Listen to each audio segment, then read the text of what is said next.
Justin Jefferson, look at him fly. Got the glasses, the chain, making one-handed catches. I don't know if you know this, Mike, but he's good at football. I imagine he'd be good at any sport he ever played. Right? Maybe the U.S. men's national team can sign him up for 4 years for the World Cup. Saquon Barkley, also good at football. It looks decidedly colder there where he is. You were just saying the USA team needs a striker. This guy could be that, like his quads alone. Right? Make him a number 9. We'll put him right up front. Maybe we'll get a couple extra past Netherlands next time around. Welcome to NFL Fantasy Game Day, presented by Geico. I am Marcus Grant, joined by Michael F. Florio. It is Week 13 officially, and this is it. This is the penultimate week of the regular. I just like to use the word penultimate. The penultimate week of the fantasy regular season. How are we feeling? How close are you to fantasy playoff glory at this point? I'm feeling pretty good right now. I think I have a lot of teams that are positioned to make the playoffs and maybe do some noise there. But if this was Game of Thrones, man, one of us would be getting got today. Pretty much. I know I need a couple of wins, maybe a little bit of help to get into some leagues, but I'm feeling good about my chances for the most part. We're going to help you with your chances to get into the fantasy playoffs. Of course, you can always tweet us at NFL Fantasy. Send us your questions. We'll answer as many of them as we can here. The rest of them we send off to our pal Aaron Tan because he doesn't eat green beans. It's Week 13, bro. So all you got to do is just eat a green bean and you can get off this detail, at least for a week or so. In the meantime, let's start with some looks at the inactives for the week. Michael Carter is going to be inactive for the Jets. It's going to be a committee situation in their backfield against the Vikings. Antonio Gibson looks like he's good to go despite a foot injury. Darrell Henderson not playing, but Travis Etienne is for Jacksonville. Zay Jones also active on Sunday. Darius Slayton active for the Giants. Jerry Jeudy, Cortland Sutton both a go for the Denver Broncos. Let's flip over to some of the late game injuries. Josh Jacobs, a game-time decision against the Chargers with a calf injury. Joe Mixon questionable as he is still in concussion protocol. Jamar Chase, though, expected to make his return to the field after missing the last several games with a hip injury. Deebo Samuel, a game-time decision with a quad. Big game for the 49ers against the Miami Dolphins. Michael Gallup expected to play as he has been dealing with an illness. But a big game between the Jets and the Vikings today. Looking forward to that one. I know we're all big and excited about what the Jets are doing with Mike White at quarterback. Tom Pelissero, though, has this to say about what to expect. I just spoke to Jets running back Michael Carter as he was entering the stadium here. He told me he would like to go in this game against the Vikings, but the Jets are holding him back right now. Coach Robert Saleh told me it's going to be a committee backfield for New York. Bam Knight did well last week. They'll give him more opportunities. Saleh also said Ty Johnson, James Robinson will get their chances as well. A big boost for the Vikings defense. Dalvin Tomlinson, their defensive lineman, will be back today. I'm told he will be good for 35-40 snaps, which is basically his normal role. He will start. So will cornerback Caleb Evans. That's a big boost for a beat-up Minnesota secondary. On the flip side of the ball, Christian Darrisaw, the left tackle for Minnesota, out again because of a concussion. Spoke to right tackle Brian O'Neill, who said Darrisaw is not just one of the best young tackles, one of the best tackles in all of football. This is a fearsome Jets pass rush, and they know they got to give Kirk Cousins some time. Thanks, Tom. Yeah, the news about the committee situation, not exciting. We spent a lot of time talking about Bam Knight off the waiver wire, but looks like all three Jets are going to get some opportunities there.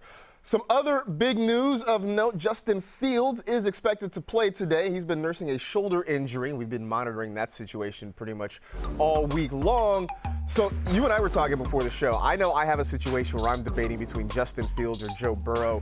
It's hard to get away from Fields, but that shoulder's still a little bit worrisome to me.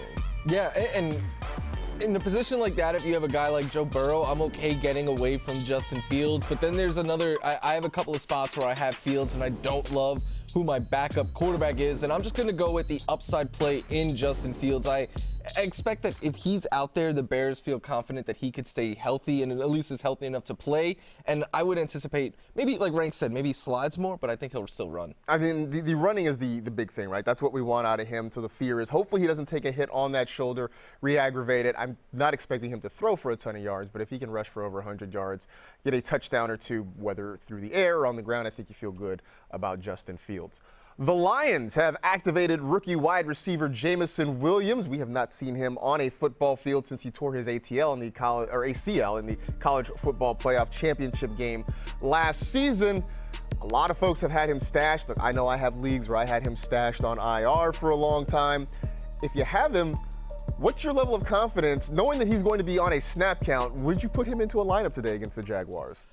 I think I would try to play it safe and take a wait-and-see approach, if at all possible. But look, if you're in a position where, like, you need a swing-for-the-fence type play, then I think that is when you get him in your starting lineup, because he is so explosive. Like, if he was healthy on the draft last year, he might have been the first receiver off the board. He is that dynamic as a downfield threat. But first NFL game on a snap count, unless you're, kind of desperate for upside and don't love your other options, I would take a wait-and-see approach. I guarantee you, though, that everybody in fantasy land is going to be watching Jameson. Oh, yeah. Because it was one of those things, when they announced it, I just saw a whole bunch of quote tweets with eyeballs, which tells you how people feel about him. So very interested to watch Jameson Williams in his NFL debut. He may be out there on the waiver wire. There are some other guys out there on the waiver wire that could make an immediate impact for your fantasy roster. Taking a look at the top targets, guys who are available in 50% or more of leagues. Samaje Perine still out there, especially if Joe Mixon doesn't play. Big role potentially for him. Gus Edwards, tough matchup against the Broncos. There it is. Zonovan Bam Knight is out there. Elijah Moore, who had a good game last week, available as well. Donovan Peoples-Jones taking on the Texans. Treylon Burks, surprisingly still out there. Even though the matchup is bad, Burks should be on roster. Same with Zay Jones, who has a great opportunity against the Lions. Darius Slayton still out there. Tough matchup against the Commanders, but very much viable today in that New York passing game. So let's talk about our waiver wire hero. When you're looking at the guy who could really launch people to victory this week, is it somebody on that list, or are you going off menu? I'm going to stick on that list. Samaje Perine against the Chiefs. He played great last week with no Joe Mixon.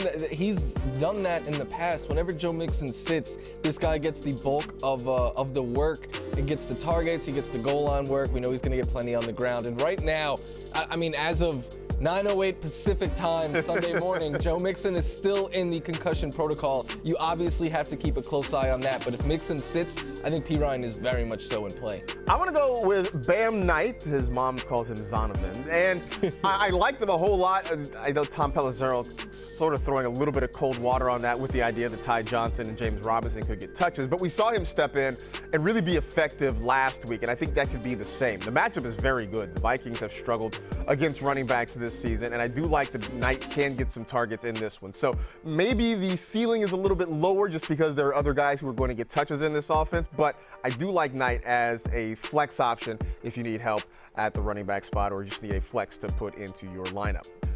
Time now for 15 for 15, presented by Geico. Let's look at some must-start QBs for the week. Who's on your list? Justin Herbert, who is playing his best football of the season. His receivers are getting healthy, and he has a great matchup against the Raiders. Tua Tagovailoa, we're going to talk more about him later, but I still think he's in play. Justin Fields, we've already spoke about him. If he plays, I think he's in play unless you have another great option. Jimmy G, again, I just want exposure to that game. I think that's going to be a very fun game. And then Trevor Lawrence going up against the Detroit Lions. You talk about playing his best ball. Not only is he playing his best ball of the season, he's coming off of his best career game. First career game ever with 300 passing yards, 3 passing touchdowns, no interceptions. It was a career-high passer rating, career-high air yards per target. And then Lions. The Lions have allowed over 24 fantasy points to 7 different quarterbacks. They've allowed a top 5 quarterback 7 times this year. And speaking of 24 fantasy points, that's basically what they are giving up on average to opposing quarterbacks. So I really want to get Trevor Lawrence in my starting lineup. Nice to see Trevor Lawrence kind of turning a corner and kind of blossoming into that quarterback we thought he could be. Must start running backs for week 13. Look, I'm going to keep hammering this David Montgomery thing until people kind of get it to sink in because the opportunity is just so great. Aaron Jones on the other side of that game. I just expect a lot of running between the Bears and the Packers. You could even also throw A.J. Dillon in there. Maybe not as a must start, but a guy of interest. Talked about Bam Knight. Brian Robinson, a good opportunity against the Giants, even with Antonio Gibson expected to play. But up at the top of that list, Dameon Pierce. And this is more just sort of a reminder that he's not, hold on to him if you have him on your roster. And this is a week that maybe you can get him into the lineup. The matchup is good against the Browns. Their run defense has been awful. And this doesn't feel like a game that ends up being one-sided very early. Part of the problem with Pierce the last 2 weeks is that the Texans were down big at the national anthem, it felt like. I don't see that happening this week. So Pierce is going to have some good opportunities. And for as much as people are frustrated with him, it really has only been 2 weeks that he has been bad. So don't get away from Dameon Pierce. This feels like a week that you can trust him. Let's look at some must-start wide receivers. Take us through them. Keenan Allen and Christian Kirk, I like their quarterbacks. I like them as well in good matchups. Christian Watson, who's just become a must-start option each and every week. Michael Pittman Jr., who I think gets underrated a little bit for fantasy purposes, at least when Matt Ryan's out there. And then Garrett Wilson in a great matchup against the Vikings. Look, Garrett Wilson has played 4 games in this season without Zach Wilson starting. He's been a top 5 wide receiver twice and averages over 19 fantasy points per game in those games. Last week had 8 targets. No one else on the team had more than 3. So clearly there is rapport there between him and Mike White. And then the Vikings. They've allowed the 2nd most fantasy points to receivers in the last month, the most yards on the year to the position. And this is a game where I think the Jets are going to have to put up points because the Vikings offense plays so well at home. Yeah, this is going to be a fun game. At least I'm predicting it to be a fun game. But, you know, we're so high on the Jets, it's going to go sideways at this point. Taking a look at the must-start tight ends, I could basically just say if your tight end is willing to suit up, then he's probably a must-start this week. But let's go with some specific names. George Kittle looks like he has a great opportunity against Miami. Cole Kmet back in play for the Bears. Evan Ingram with Trevor Lawrence and everybody else playing well. Let's put Evan Ingram back in there. Gerald Everett, a very good matchup against the Raiders, especially no Mike Williams this week. But right there, right near the bottom, Pat Freiermuth going against the Atlanta Falcons. And people might be surprised to realize that Freiermuth is among the receiving leaders for the Steelers. In fact, leads them in receiving yards. Has been a big part of what they do. Even if it's not spectacular, it's just consistent. And right now, that's sort of all you want out of your fantasy tight end. The Falcons have been a soft target for the tight end position this year defensively. So if you got Freiermuth, you are probably starting him. And look, there are only a handful of tight ends that are really worth it each and every week. He is certainly one of them. Normally, it's you guys sending us questions on Twitter, but every now and then we like to ask you one back. So this week, our poll question is, which rookie wide receiver would you pick to ride out the season? Christian Watson, Chris Olave, Garrett Wilson, or Jameson Williams? Which, Jameson may be in an unfair position because he hasn't played quite yet, but there's going to be some excitement about him. Yeah, this is a tough one because at least those top 3, I think, are all really viable options. Yeah, I agree. The top 3 are very close. For me, Watson versus Wilson is what it comes down to. I think I'm going to go with Garrett Wilson, though. Yeah, I think I'm going Garrett Wilson, although I don't know, Chris Olave is also tempting because he's just been Mr. Air Yards, which just comes back to we argued over which Ohio State receiver was going to be the best one, and the answer was yes. So there it is. So go to vote at NFL Fantasy on Twitter. We will give you the results a little bit later on in the show. Just getting started here on Fantasy Game Day, presented by Geico. And A.J. Brown, it's a bit of a game against the Tennessee Titans. He and the Eagles trying to stay hot. This is going to be a really interesting matchup. Not flashy, but 2 really good teams trying to continue to jockey for position in the respective playoff standings. And there's the guy on the other side, Ryan Tannehill, who will be the trigger man for the Titans offense today. He's the face of not flashy. He's absolutely the face of not flashy. Speaking of flashy, we got a Dolphins 49ers preview. That's coming up after the break on NFL Fantasy Game Day.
this much-awaited kickoff of Super Bowl 19, the two top teams of the year. All those hours of strategic planning now put to the test. Montana fires.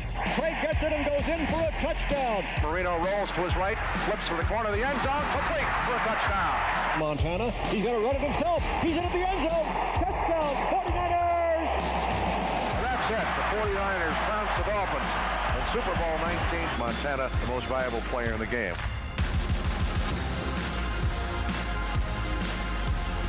Jimmy Garoppolo has thrown 4 touchdown passes tonight. If you can operate with this kind of timing, you can't stop this passing game. Let's go!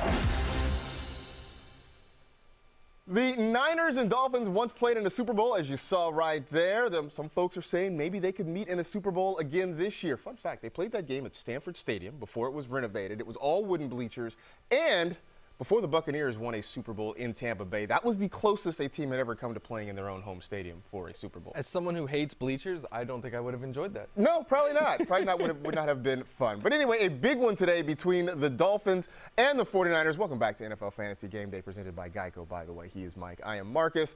Omar Ruiz is on the scene for this game down there in Santa Clara, and he filed this report for us. What a matchup we have with the Dolphins, who have come in scoring 30 points or more in 4 straight games against the 49ers and their top-ranked defense in the NFL. The Dolphins have that rare ability to hit you with a quick passing game as well as go over the top of the defense. 49ers safety Talanoa Hufanga says the two play hand in hand. They have to be careful not getting sucked up defensively because the Dolphins will go over your head in a heartbeat. Keep an eye on the Dolphins on 3rd down. Tua Tagovailoa has the highest passer rating on 3rd down in the last 30 years of any quarterback in any season. One matchup to watch here this afternoon. Thank you, Omar. Now, this is a really interesting matchup. Obviously, these two teams know each other fairly well because Mike McDaniel was in San Francisco. They've got a couple of former 49er running backs there. On paper, this feels like a really tough matchup for Tua, but I think we're all sort of believing just kind of in the goodness, borderline greatness of Tua this year, that we're still starting him, right? I'm starting him where I have him, and I've kind of been saying it, like, yes, this is the toughest matchup all year, or the toughest test for Tua and the Dolphins offense, but you can make the argument that it's also the toughest test for the 49ers defense. So I think this is a game where you're going to start at least the pass catchers and Tua for the Dolphins. I would be starting them. Well, we're going to go to Who Scores now, presented by DraftKings Sportsbook. And we're going to pivot to the running backs in this game, starting with Jeff Wilson Jr. Now, DraftKings projects him to have 45.5 rushing yards in this one. Where do you have him projected? I have him over that. I'm giving him 62 rushing yards. I'm not giving him, oh no, catches, I'm giving him 2. I thought I was going to say touchdowns. And then I'm going to bring this down, unfortunately. I'm giving him just over 10, so this would be 10.2 fantasy points at the end if you want to get specific. But the thing here is, as good as I said the Dolphins offense can be, a lot of it is through the passing game. Jeff Wilson Jr. has been the lead runner. I think he brings a safe floor. Like 10 fantasy points is a pretty safe floor each week, but Raheem Mostert's back. He could take some of the volume there as well. And the Niners, the strength of their defense is stopping the run. They've struggled against receivers more so. So because of that to me, I'm more worried about the Dolphins running backs than I am Tyreek Hill, Jalen Waddle, Tua. So I would, if you have other options, I would look to get away this week. I have definitely pivoted away from Jeff Wilson in a couple of leagues just for that reason. Now, on the other side, there's Christian McCaffrey, and there's been some mild panic in fantasy circles about his production recently. DraftKings projects him for 52.5 yards. Look, this is a big game. The Niners need a big game out of him, so we're going to bump this up for me to 75 rushing yards for him. I'm going to give him 4 catches for this game, and we're going to put him at a nice, handy 22.5 fantasy points. So I think you get a good game out of Christian McCaffrey on a week where the 49ers need it. Now, I know some of the concern has been, one, that the usage has been diminished since he went from Carolina to San Francisco. They have so many weapons to get the ball to, but this is a week where I think they need him both as a runner and a receiver. There is a little bit of concern about the knee irritation and the fact that the Niners potentially could sort of take it easy with him this week, but I think this is when you're going to see Christian McCaffrey sort of shine and get back to being the guy that you spent a really early draft pick on. So, Get in on the hottest sports action for your shot at cold, hard cash with DraftKings Sportsbook. Bet on your favorite sports all season long and gear up for football season. Right now, new customers can get a special offer when they sign up using promo code WhoScores. Time to step away for a break. And there is Kirk Cousins. The Vikings and the Jets have a really intriguing game going on. We are all in on the Jets, it seems, for fantasy this week, which means what can go wrong? They won't let us down. No, never. Not at all. And Taylor Heineke, the Commanders' on-field commander? Bleep it. Terry McLaurin's down there somewhere. He's throwing that ball to Terry. He's throwing about Terry McLaurin. He's not on screen, but we know who he's throwing it to. There he is. We got sleepers coming up next on NFL Fantasy Game Day.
Jalen Hurts, he and his Eagles teammates getting ready to take on the Tennessee Titans. It's a game we haven't talked about a lot this week, but in terms of just straight up football and playoffs, like, this could be really interesting. Two really good teams going head up. People like to say he's not a good quarterback because he runs, but that's a silly argument. You know, once upon a time, that's all quarterbacks did.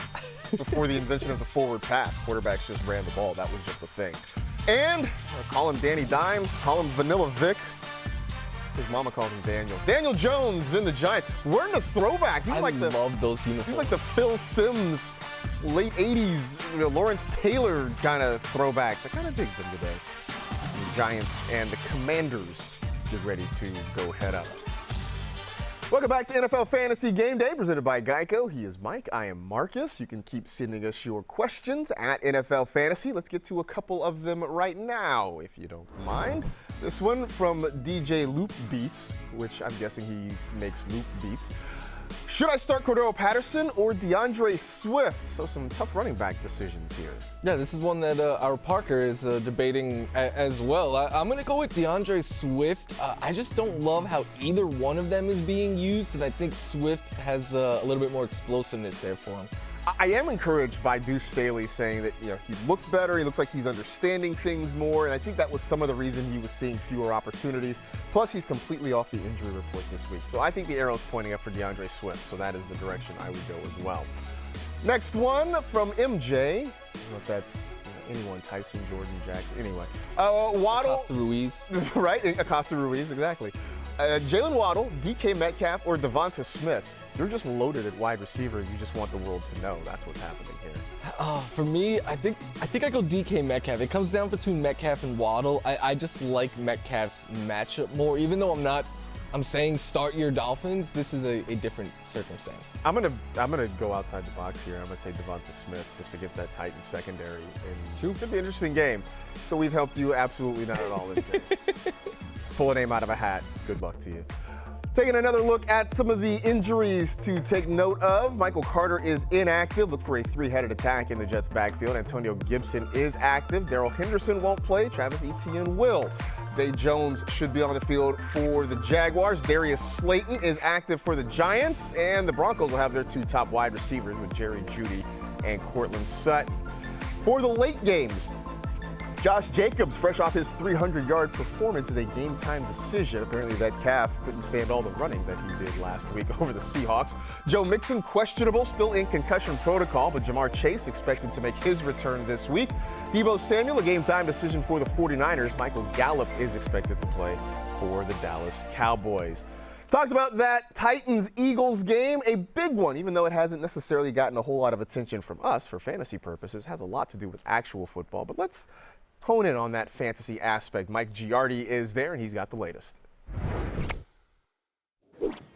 The Tennessee Titans fully expecting to get A.J. Brown's best game today. In fact, they believe that Brown will be targeted more often than he has been in recent weeks. In fact, Brown has struggled of late. His last 4 games has not had a 100-yard game. In fact, he's averaging just 43 yards per game, which is way down from his early season numbers. Of course, his physicality, his ability to run after catch, I will guarantee you, Philly's going to try to dial up some long ones for A.J. Brown.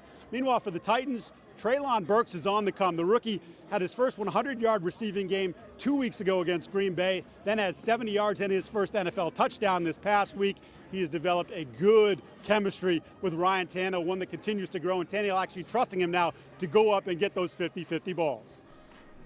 Thank you, Mike. Of course, A.J. Brown is the revenge game against the against the Tennessee Titans. Their secondary has been vulnerable all year long, so does that mean he has some of the yards or all of the yards? I would imagine all of the yards. Like he's A.J. Brown. It's a good matchup for him on paper, and you know, like the Eagles went out and they gave up a bunch to get him. I think he wants to show, like, you guys made a mistake. I was the only receiver that didn't get an extension and got traded. And I think the Eagles want to be like, hey, look at what you guys had and look at what is ours now. I can't wait for A.J. Brown to, like, make a big play and then the immediate cutaway to, like, Treylon Burks sitting on the sideline, since he is the replacement for A.J. Brown in that Titans roster.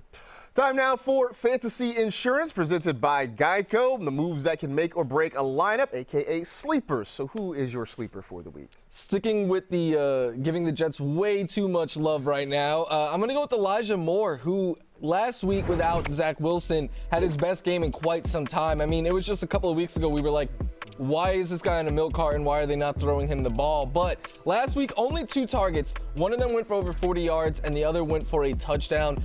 So hopefully he has earned more volume this week.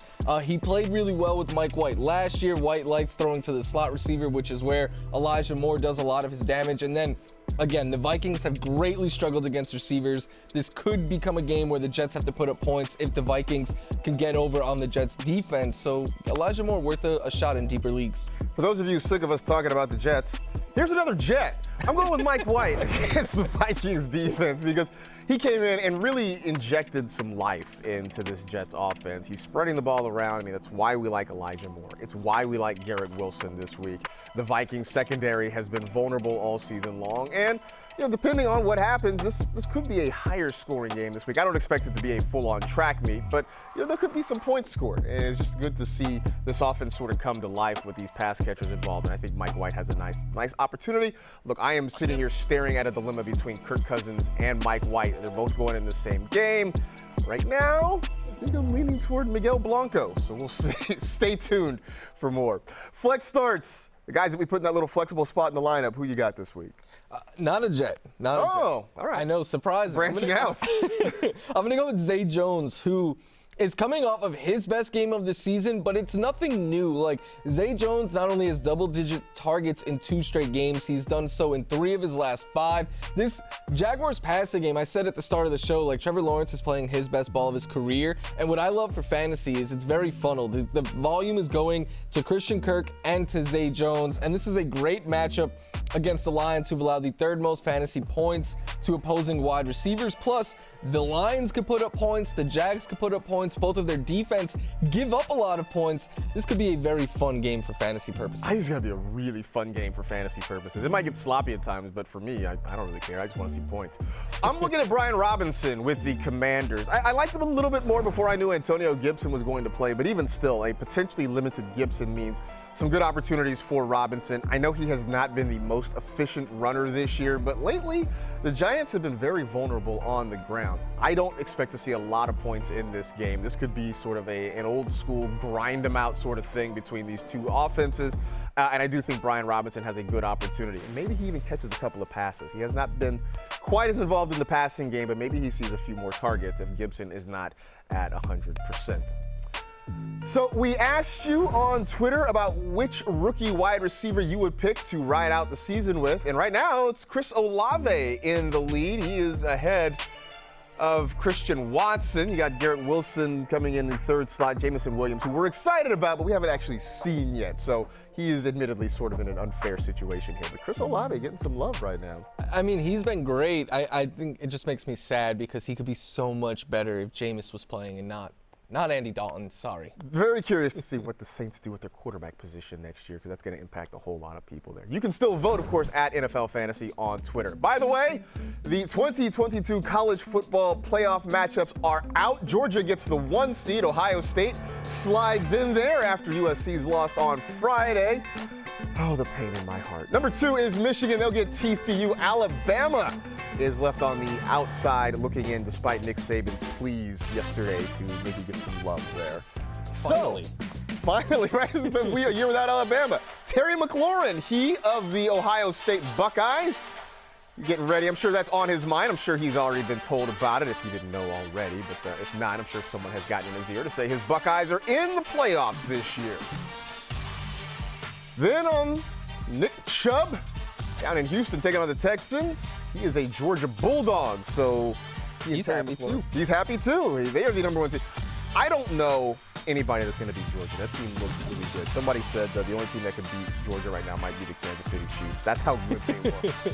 Meanwhile, Chubb will be worried about trying to run over that Houston Texans defense. We got some burning questions. That's coming up after the break on NFL Fantasy Game Day.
is the Chiefs and the Bengals. Yes, it is history. Now he fires late for the end zone. Caught! Right side, Kelsey! Touchdown! Aim for perfection. And he gets it back into his body. Touchdown! 5 seconds left in the half. Hill gets tackled, and the clock runs out. Will this be volume 2 of Charles Dickens' Tale of Two Halves? We saw how the first one ended up. He leaps. Yeah. He's got it. Yeah. Touchdown! And the Bengals have climbed back. And we are going to overtime. It's deflected and intercepted by Von Bell. Cincinnati is heading to the Super Bowl. And they did it. They beat Mahomes at home. Wow! I don't think anybody knew how impactful Tyreek Hill getting stopped at the goal line before half was going to be in that game last year. It was a heck of a playoff game between the Chiefs and the Bengals. They will rematch today. Obviously, the stakes not quite as impactful, but still should be a good one. Welcome back to NFL Fantasy Game Day, presented by Geico. He is Mike. I am Marcus. And Cam Wolf is on the scene there in Cincinnati, and he has this report for us. The return of Jamar Chase today should mean big plays for this Bengals offense. I'm told that Chase will have no snap count. They're expecting him to be a full go today in his first game back from that hairline hip fracture. They'll keep an eye on him during the game to see how he's warming up, but he said this week, I feel great. I feel like I'm still going to be that explosive playmaker I was before. And he and Burrow lead the NFL in 10-plus yards receptions dating back to last year. So expect those big plays for Chase and still for T. Higgins, who has been heating up with Chase being out. Now in the backfield, Joe Mixon still has not cleared concussion protocol yet. So the Bengals are preparing as if Samaje Perine will carry the load in the backfield once again. I'm told they've been happy with how Perine's been rushing the ball. So he may be a guy that you want to sneak in your lineup this week. Thank you, Cam. That gets us to burning questions. And Dig the blue tie usually sets everything off. Continues to dress like fire every single week. Let's talk some tight ends. Travis Kelce having a phenomenal season this year. No surprise. Right now, he is head and shoulders above everybody else. Is Travis Kelce having the best fantasy tight end season of all time?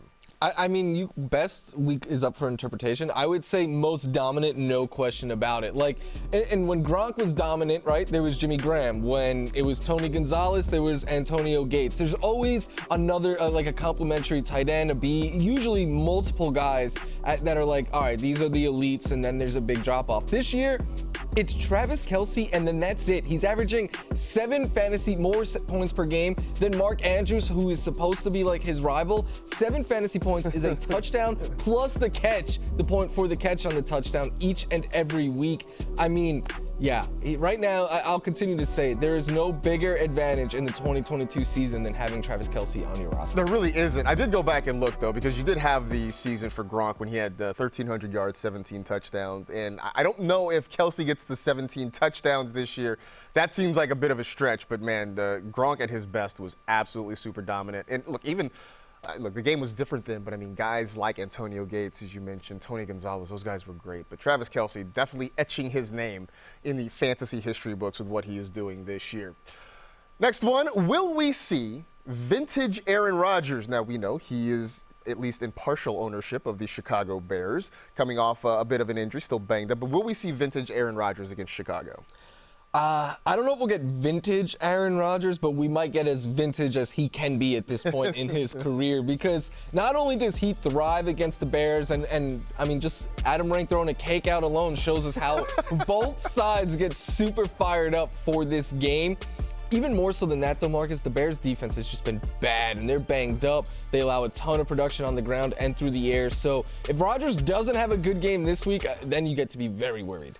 I think he's going to be fine, and he may have a couple of touchdown passes, but I wouldn't expect him to go out and give you, 300-plus yards, 3 or 4 scores. I think if you get 250 and a couple of scores out of him, I think that's a pretty good game, and I think that's sort of who Aaron Rodgers is right now. Now, if you're asking about vintage Aaron Rodgers, I think if the Packers somehow win this game, he'll go on Pat McAfee's podcast and have some sort of pithy comment that will resonate across the internet for several days, and Adam Rank will maybe punch a TV or something like that. That part of Aaron Rodgers, I think, will come back again, but the 300-yard, 4-touchdown guy, I don't know that we're going to see him this year.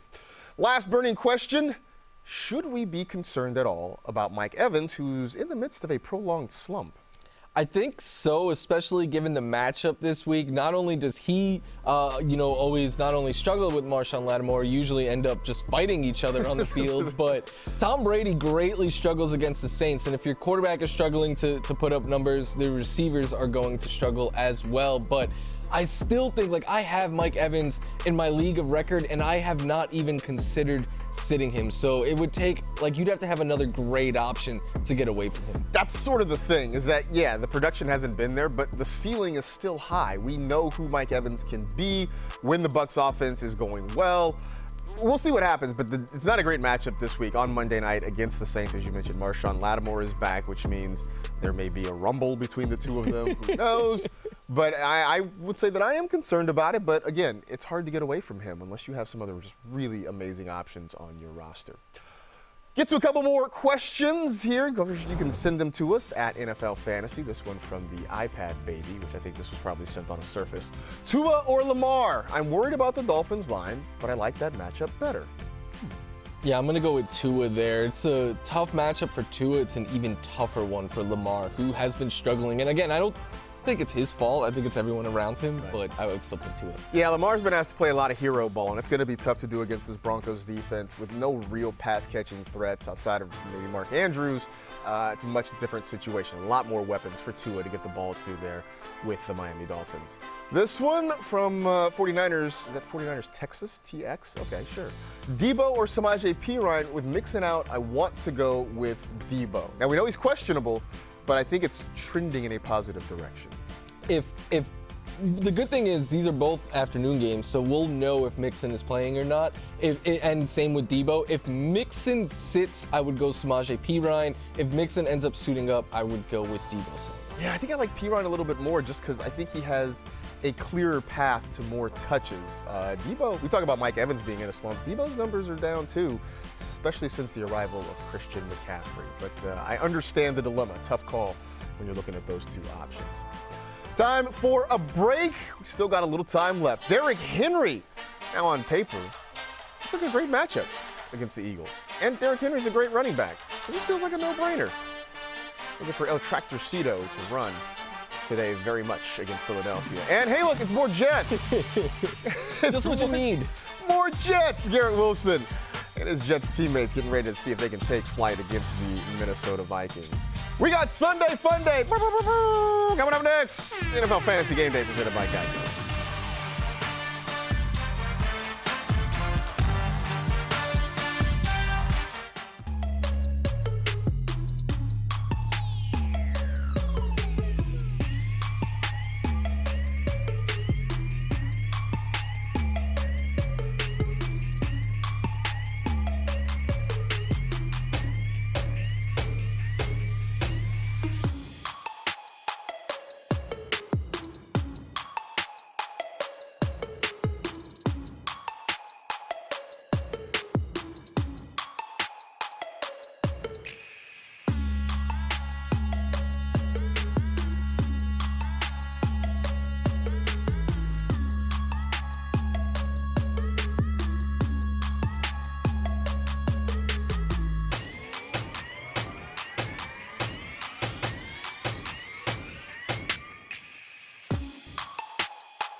Saquon Barkley rocking the throwback jerseys for the Giants today. Big NFC East matchup against the Washington Commanders. We'll see if the Saquon-a-sons can pick itself up. Although not a very good matchup. The Commanders been very tough against running backs this year.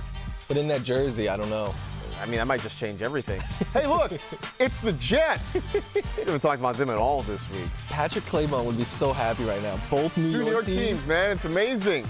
Miguel Blanco leading his troops out to the field against the Minnesota Vikings. Should be a very interesting one between those two squads today. Time for 15 minutes to kickoff, presented by Geico. One last look at the early game injuries of note. Michael Carter inactive. So we'll have a trio of Jets running backs in play today. Antonio Gibson active for the Commanders. Darrell Henderson out. Travis Etienne and Zay Jones in for the Jaguars. Darius Slayton is a go for the G-Men. Jerry Jeudy and Cortland Sutton suiting up for the Broncos against the Baltimore Ravens. Back here on NFL Fantasy Game Day, presented by Geico. Michael F. Florio, Marcus Grant with you. And we'll get some more of your questions in here before the final buzzer. Chad wants to know, should I start Slayton over Treylon Burks or Drake London? I would. Like you said, the Commanders are really tough against the run, which might mean more throwing than usual for the Giants. And I don't love Burks' matchup, and I just don't love London's offense. I don't love London's usage. I don't like Burks against the Eagles, so it's Slayton by default for me on that one as well. Next question. Quentin wants to know, do I trust Fields over Dak today? Playing #1 in our league, feels like Dak has the safer floor, but Fields is better for upside. I would agree with that last part. I completely agree with that last part, which is why it sounds like a cop-out. But like, if you're playing the top team, you might need the upside. So in that case, I would go with Fields. I would absolutely go with Fields and hope for that rushing upside, because I think his ceiling right now is higher than Dak. So swing for the fences. You're playing the #1 team in your league. You're gonna be a giant killer. You got to swing big to make that happen. So good luck to you, Quentin. Time for Sunday Fun Day. There it is, there are the air horns. We go through and give you some superlatives as we get ready for kickoff. So let us start with today's top scorer. Who will that be? What's the saying on low-hanging fruit? It's just as tasty as the stuff at the top of the tree, but you don't have to work as hard to get it. Boom. Austin Eckler, because if there's such thing as low-hanging fruit in fantasy football, it is Austin Eckler, who might be the best running back in the game right now. It definitely is for fantasy purposes, and he is on pace right now to break Christian McCaffrey's single-season running back catch record, and expect him to add plenty to that total today, because the Raiders, they allow the most receptions and receiving yards to running backs, including the 3rd most fantasy points to the position. I expect a lot of air guitars today. Well, maybe on that same branch, or maybe just one just above it in terms of low-hanging fruit. Nick Chubb against the Houston Texans, because the Texans have been abysmal when it comes to stopping the run, and you've got one of the best running backs, arguably the best pure running back in the league, in Nick Chubb. I look for him to get plenty of opportunities. Plus, you're actually starting to target him a little bit more in the passing game. He's not going to be confused with Austin Eckler, but just getting some of that love there. Plus, from an emotional standpoint, maybe he's just fired up because his Georgia Bulldogs are a #1 seed in the college football playoffs, and maybe he just wants to take that out on the Texans to celebrate. Must-start quarterback for Week 13. Who is yours? Your guy. I'm going to go with Jimmy G here, because I liked Jimmy G a couple of weeks ago against the Cardinals, partially because they're the Cardinals, but even more so because they allow a ton of yak, and this is an offense built on yak, and it's the same thing this week. The Dolphins have allowed the 4th most yards after the catch in the NFL this season, and the great thing is if Jimmy G dumps it off close to CMC, to Debo, to Kittle, to Ayuk, to any of their great options after the catch, he gets all the points for it as well. That stat with 0 interceptions in 4 straight games being the longest streak of his career, I just know it's going to backfire on him in the worst way possible. I'm going to go with Trevor Lawrence as the must-start quarterback of the week. He's had 20 fantasy points in back-to-back games. And like I said earlier this week, he just looks more comfortable. And that, to me, means a lot, because it's one thing to have those occasional blow-up games, but when you have a guy that has a grasp of the offense, then you start to believe these kind of performances can become more consistent. So that's good. He's spreading the ball around to his pass catchers, and ... Lions. The matchup is fantastic. This could be one of the higher scoring games of the week. Trevor Lawrence should be in lineups all over the place. Must start running back this week. Who do you like? Aaron Jones of the Green Bay Packers. We were just talking about if we're going to get vintage Aaron Rodgers, and even both of us were like, we don't know if Aaron Rodgers could even be what he used to be. That probably is a good thing for Aaron Jones, who shares a birthday with his signal caller. In the last 5 games, Jones has averaged just under 19 touches per game. And in his last 3 games against Chicago specifically, he's averaging 25 fantasy points per game. Plus, the Bears have been ran all over this season. They've allowed the 2nd most rushing touchdowns to running backs. Lots of reasons to feel really good about Aaron Jones in this one. I mean, we could have had some cake for Aaron Jones. I don't think Rank would have tossed that one away. That seems sort of wrong. I like Najee Harris this week, and it does look like he is going to play after it was, sort of banged up this past week. The matchup is very, very good against the Falcons.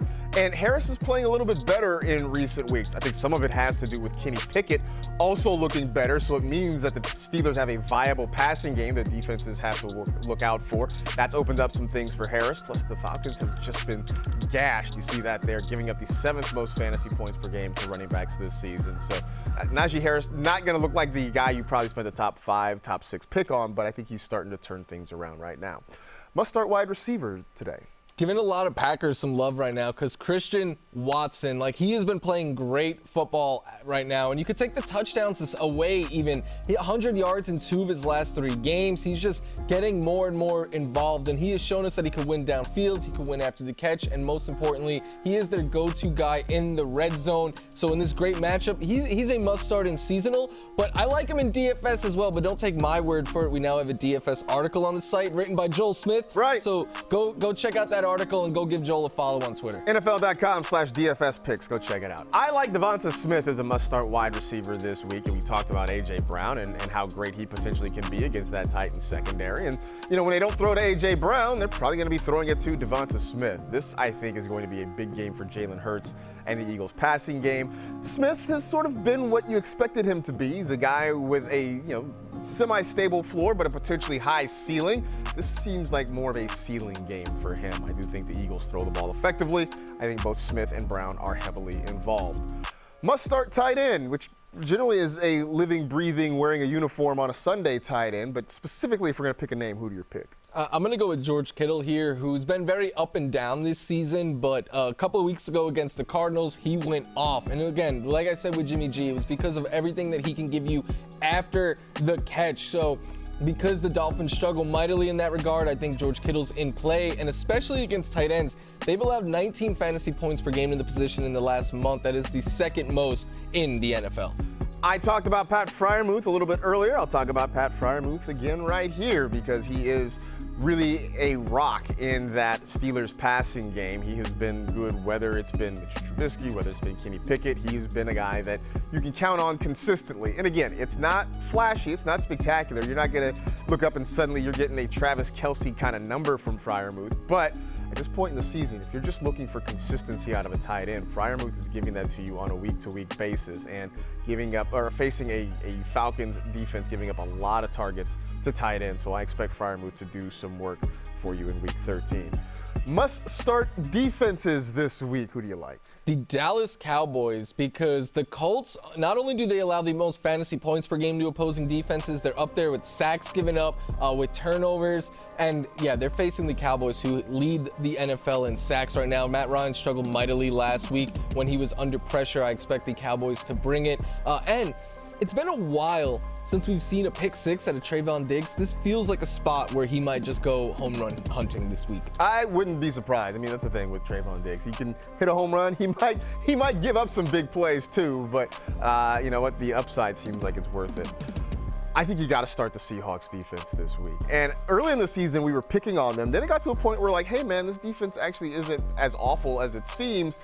They're not world beaters, right? Let's not pretend that the Legion of Boom is back here, but this is more about the guys on the other side, that the Rams are just a disaster right now. They have continually been shuffling offensive linemen because of injuries. They're still missing Cooper Kupp. Allen Robinson is on IR. John Wolford is starting. It looks like the season is effectively over for Matthew Stafford. It has all gone wrong this year for the Los Angeles Rams. Look, they're mossing Tom Brady on interceptions.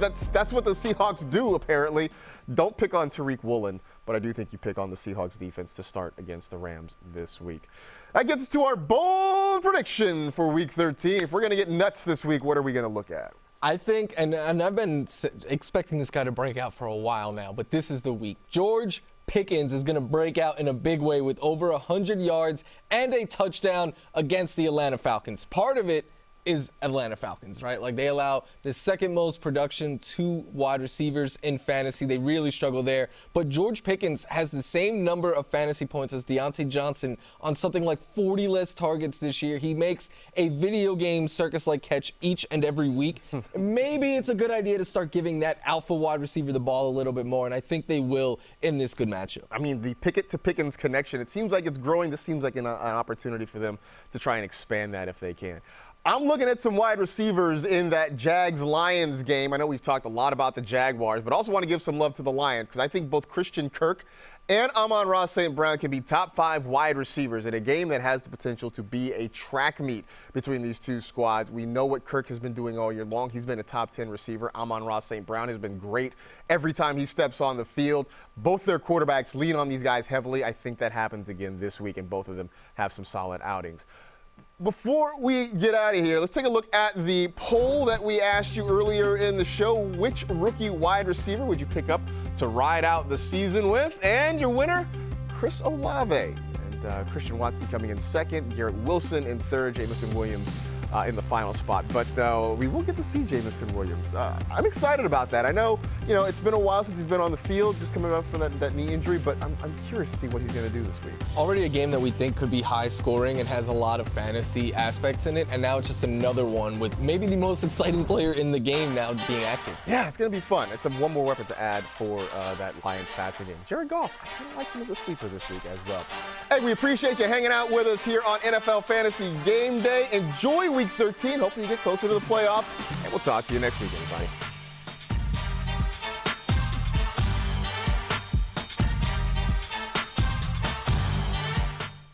Rodgers lets it fly, has Watson, he's got it on his feet and he's in for the touchdown!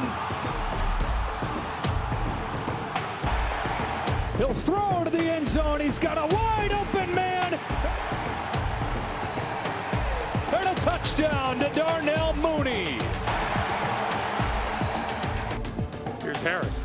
Harris turns the corner, 10, 5, leaping for the end zone! Mariota's got it with room. Marcus Mariota's in. Falcons take the lead. On 3rd and 4, he'll look to throw. End zone, more. Touchdown Jets. Mike White, how about him? Another 3rd down, 3rd and 3. Cousins looks to throw. Lofting for the end zone, and Jefferson. Touchdown Minnesota. Broncos rushing 5. Lawrence left, end zone, pop, touchdown! Evan Ingram hauls it in. They fake it to Williams. They go up top, and it's a touchdown! St. Brown, the recipient. Tannehill hangs in the pocket, fires, caught, touchdown to Hilliard. 2nd and 10. Hurts. Pulls the trigger, end zone, touchdown! Quez Watkins! Now Kareem Hunt tosses it back. This is Schwartz. Brissett leading the way, and Schwartz is in for a Browns touchdown. That pass caught over the middle. It's Akins. Akins taking on tacklers, and he bangs his way in for the touchdown. Now a fake. Heineke, end zone, got him in! It's caught for the touchdown by John Bates, and Washington regains the lead. Forced to throw, coming back for it, breaking a tackle, Slayton, catch and run, down the sideline, Slayton, twirling, touchdown! Wilson looking for Jalen Virgil, wide open, and he's gone! First NFL catch is a touchdown. Lamar, play action. He's got a wide open man. Oliver, touchdown. The former Jaguar. From the Tagovailoa has it to the end zone. Touchdown. Tyreek Hill. Flip it, baby. You're part of the Flying Melendez with this high-flying offense. To McCaffrey, and he's going to throw downfield wide open. Brandon Ayuk. Touchdown! San Francisco! Gino steps up, looks to the far side. Now he throws to the end zone. Touchdown! Seahawks! And that time he got a dart thrown right to him. Perkins going to throw. Blitz coming. Picked up, throws. End zone caught for the touchdown. Van Jefferson. And the first NFL touchdown for Bryce Perkins. Herbert going deep. Downfield for Joshua Palmer. Got it. Touchdown, Chargers. Jacobs with running room right up the middle. Jacobs is on his way. The Raiders are going to win this game.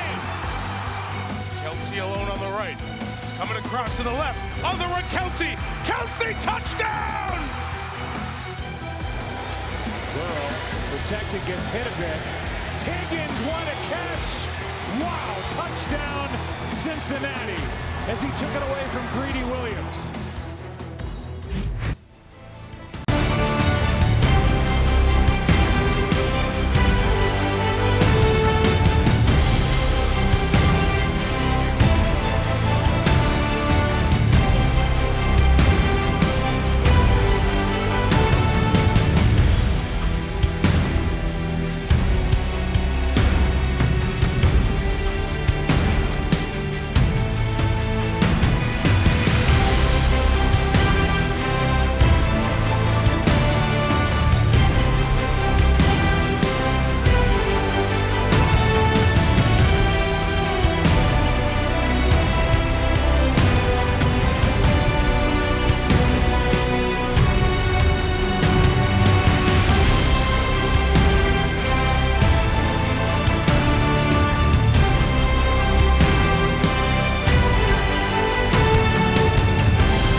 first down and a lot of room.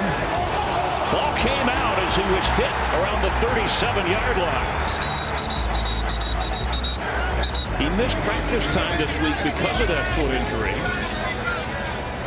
Deshaun Elliott looked like he forced the fumble.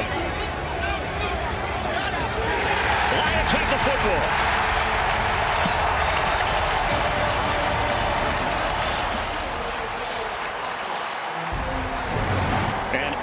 Anzalone, the team's leading tackler, came up with the fumble recovery. Boy, and he had two hands on it there. You just got to take care of the football. You know, sometimes when you get multiple tacklers around you, you get the two hands on it. He does a good job there, but Elliott just rakes at the ball, pulls that thing out, and that's something that Dan Campbell talked about.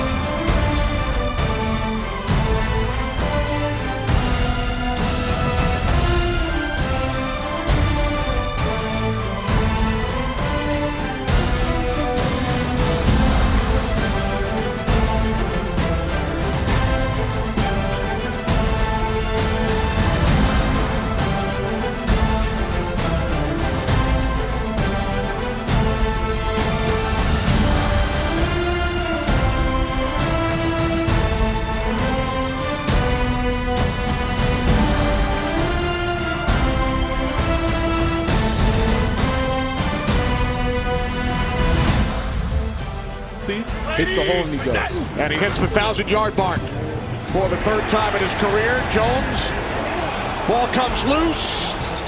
Commanders say they have it. And they do. Washington will take over in Giants territory. Jamin Davis is the one that comes up with the recovery. Jonathan Allen, he gets his paw on that football. Daniel Jones was not expecting it. And as soon as I finished talking about Saquon Barkley and how he protects the football, Daniel... Johnson now in there, the fourth-year running back out of Maryland, former Detroit Lion. White looking, throws, popped up in the air, and intercepted. Off the deflection, Harrison Smith. Trying to loop to the outside. Smith reverses field. Looking for blockers. The Jets trying to get over there, and Smith hands it off. Patrick Peterson now out of bounds, and Minnesota takes over. Corey Davis, the intended target. Early turnover. Minnesota now +7 in turnover differential this season. Right there, a really nice play by the rookie. Excuse me, by number 24, Cameron Bynum, their safety, and their other safety, his partner in crime, Harrison Smith, on the spot as he's been so often throughout his NFL career with Minnesota. On the tip drill, something you work on every day as a defensive back. Ball's in the air, tip drill.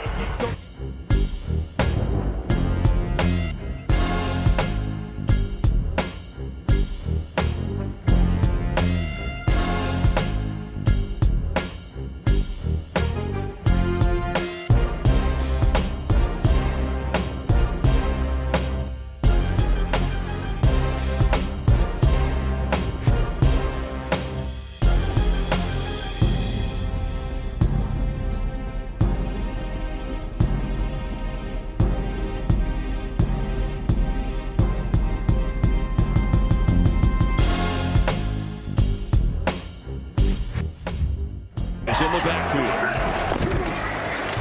He gets the football, he gets the touchdown, and the Lions take the lead.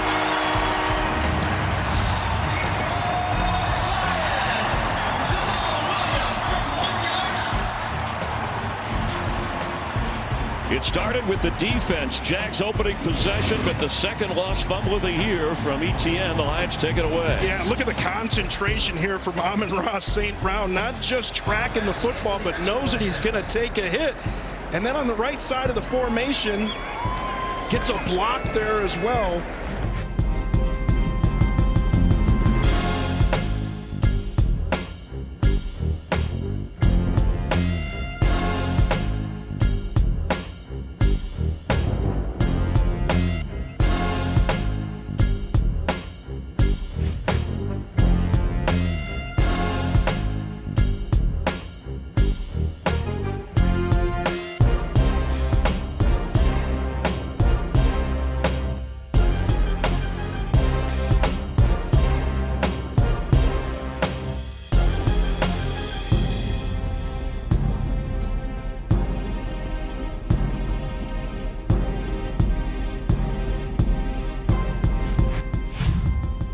And Jay, that didn't take much time. Here comes Deshaun Watson, at one time the favorite son of this city from a sports standpoint.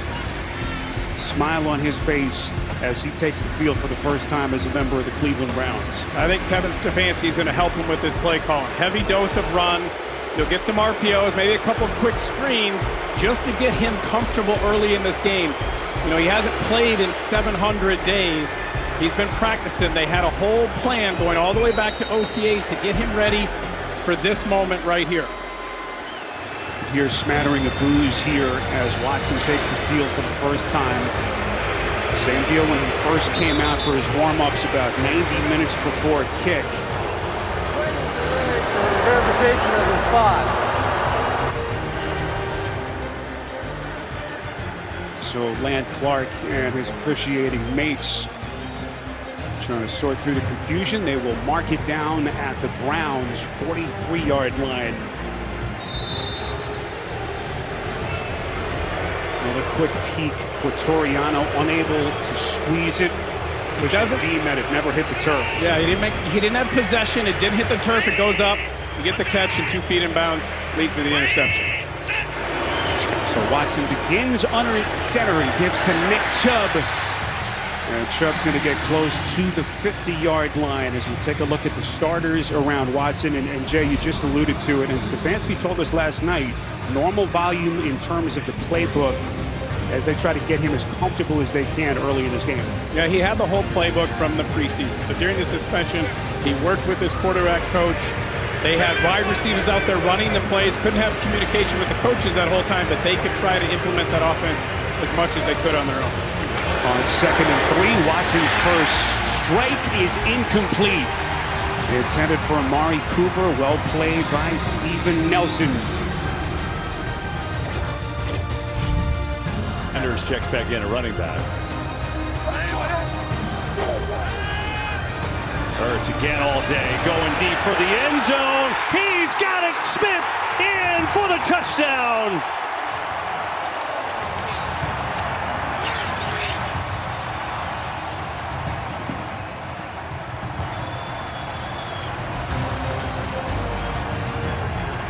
Jalen Hurts just works this to perfection. Another example of just one-on-one. We saw Devontae Smith convert on 3rd down earlier to keep the drive alive, and you're going to play him with such soft cushion, so much space between where you're aligned and his arena.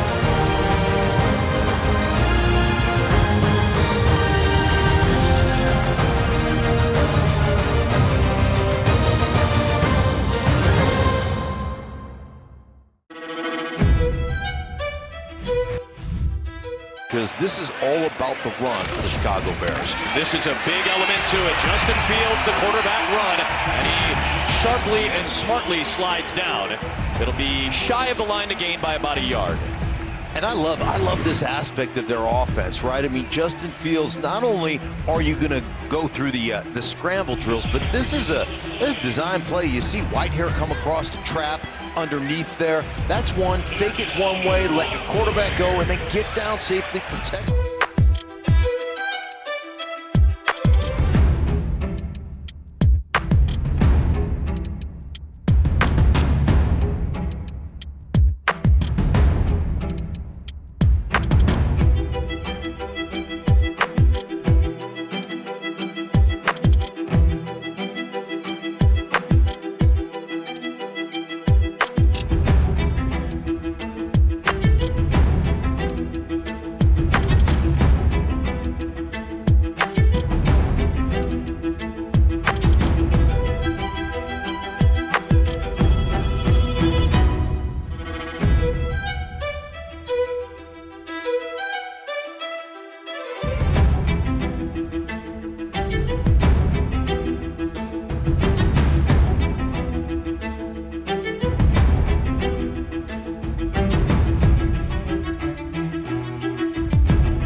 During Week 13, players throughout the league are wearing customized cleats as part of the NFL's annual My Cause, My Cleats initiative. It's an opportunity for players to reveal their passions beyond the game and wear their hearts on their feet. This year, you have the chance to join the My Cause, My Cleats initiative by going to NFL.com/MCMC. It's simple. You pick your favorite team, then pick the cause that's most important to you to create your own digital cause-focused cleats. Submit your design to be entered for a chance to win your own artist-designed custom cleat. Scan the QR code on your screen to sign up and start designing your custom cleats today.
Expansion franchise, they really haven't had a franchise quarterback that entire time. On 2nd and 5, Watson, everyone covered. Last minute throws it, first down and more. Anthony Schwartz, football is loose. Houston has it. Texans make the recovery with Desmond King.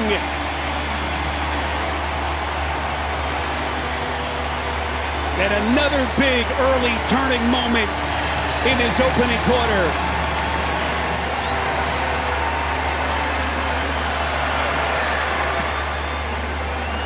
Glenn Clark confirming the ruling on the field. Fumble, clear recovery by Houston, and it's Texans football. Nice job by Deshaun Watson stepping up and delivering. You can see he has the ball. He took more than 3 steps, continued to go in there. Thomas came in with the punch out, something that Lovie Smith, since he's taken over this defense, made a priority, knocking the ball out.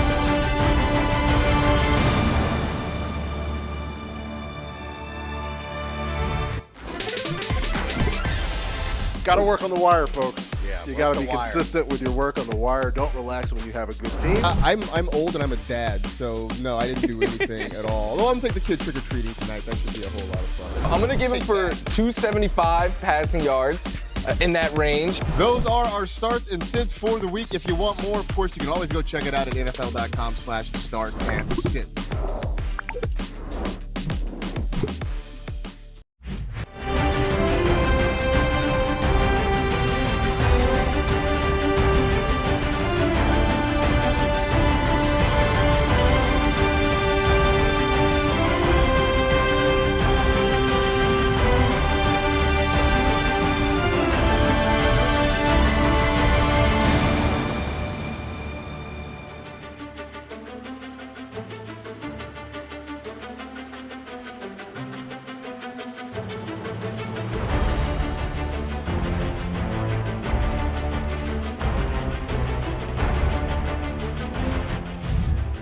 There with it. Second down and 10. Cousins is 0 for 3 so far in the early going. They're going to run it. There's a hole. Dalvin Cook shifting to another gear. Cook is dropped at the 46-yard line. 21-yard rip. Carter and Whitehead combined to bring him down. So watch this here, and watch what they do. Okay, so watch when they come around. Had the wrong guard, but anyway, Ezra Cleveland folds around from left to right, and once he gets up to the second level, off he goes.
Offensive front, he gets everybody up there, hoping that one guy gets open. Here they come. Heineke able to get rid of it. McLaurin makes the catch, breaks free into the end zone for a Washington touchdown.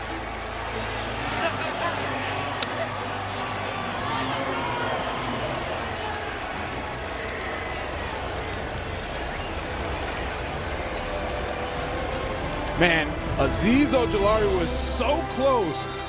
Here's Azeez, he's about to come and he does not get there. Almost gets the sack, forced the one-on-one protection. And look at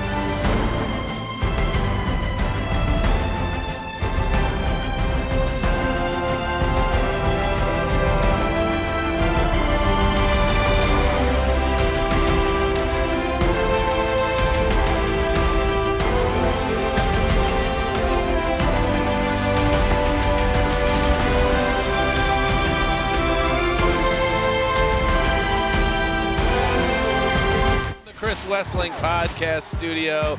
It's Around the NFL. A win like this changes everything that we should think about the Vikings. Some zaddy energy from Mike McCarthy all season long. Zach Wilson got rid of the ball so quickly against Buffalo. He was so disciplined. That's the new suit, though, right? That's the NFL-provided suit. It's a first, and it's a big step in our Here's the problem. Status at this company.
Quick decisions from both of them. That's the